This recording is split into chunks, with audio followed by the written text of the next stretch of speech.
যাদের প্রচুর পরিমাণে চুল পড়ে যায়, যদি চুল পড়া বন্ধ করতে চান, আমি পবিত্র কোরআনের একটি আয়াতের কথা বলবো। সে আয়াতটি আপনি তেলের মধ্যে পড়ে ফু দিয়ে আপনি মাথার মধ্যে দিন রেগুলার করতে থাকুন, ইনশাআল্লাহ তাআলা চুল পড়া বন্ধ হয়ে যাবে। অনেকে কিন্তু এই অবজেকশনটা করেন যে হুজুর প্রচন্ড পরিমাণ চুল পড়ে, কোরআনে কি কিছু আয়াত আছে? মনে রাখতে হবে, আবার রব্বুল আলামিন পবিত্র কোরআনে এমন কিছু নাই যেটা দেয় নাই। রব্বি কারীম তিনি বলে দিয়েছেন, অনুনাজ্জিলু মিনাল কুরআনি মা হুয়া শিফাউন ওয়া রাহমাতুল লিল মুমিনিন। রব্বুল আলামিন পবিত্র কোরআন কেন নাজিল করেছেন? রব্বুল আলামিন বলেন, ও বান্দা, আমি তোমাদের জন্য এই কোরআন নাজিল করেছি রহমত দেওয়ার জন্য। এই কোরআন নাজিল করেছি তোমাদের চিকিৎসার জন্য, শেফার জন্য। আল্লাহু আকবার।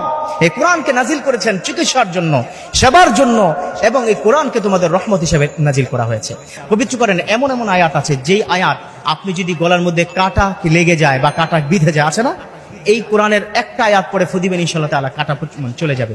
মাথা প্রচন্ড পরিমাণে কি ব্যথা, আপনি মাথা ধরে কোরআনের আয়াত পরে ফু দিবেন 7 বার, মাথা ব্যথা কি ভালো হয়ে যাবে। এমন এমন আয়াত আল্লাহ পাক দান করেছেন।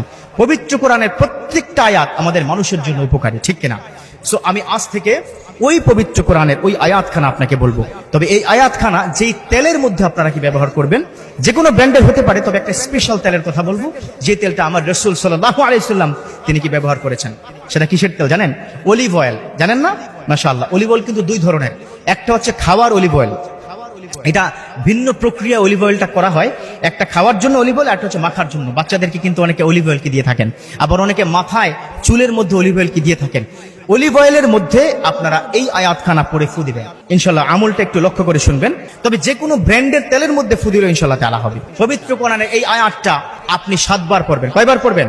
7 বার পড়বেন। তবে তার আগে আপনাকে আরো দুটো কাজ করতে হবে। একটি কাজ হচ্ছে, যেহেতু কোরআনের আয়াত, যেহেতু একটা আমলের বিষয়, সো আপনাকে ইস্তেগফার করতে হবে। কি পড়তে হবে? ইস্তেগফার করবেন, আস্তাগফিরুল্লাহ আস্তাগফিরুল্লাহ আস্তাগফিরুল্লাহ। তারপর যে কাজটা আপনি করবেন সেটা হচ্ছে আপনাকে দুরূদ শরীফ পড়তে হবে। মনে রাখবেন, যেই দোয়ার মধ্যে দুরূদ থাকবে সেই দোয়া আল্লাহ পাক কবুল করবে ইনশাআল্লাহ তাআলা। যে আমলের মধ্যে দুরূদ থাকবে সে আমল আল্লাহ পর্যন্ত পৌঁছে যাবে ইনশাআল্লাহ। 3 বার আপনারা কি দুরূদ শরীফ পড়বেন, দুরূদ ইব্রাহিম। পড়ার পরে এবার যেটা করবেন, পবিত্র কোরআনের এই আয়াতটা পড়বেন, ওয়া ইযা মারিতু ফাহুয়া ইয়াশফিন। খুব লক্ষ্য করবেন, আমি আবার বলছি, ওয়া ইযা মারিতু ফাহুয়া ইয়াশফিন। যখনই আমরা অসুস্থ হয়ে যাই, আমার অসুস্থতা থেকে সুস্থতাকে দান করেন তিনি কে? আল্লাহ।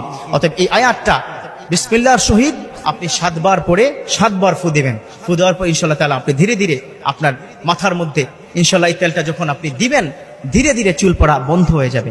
অনেকের টাক মাথা আছে, অনেকে এই মানে লজ্জার কারণে আপনার চুল বেশি পরিমাণ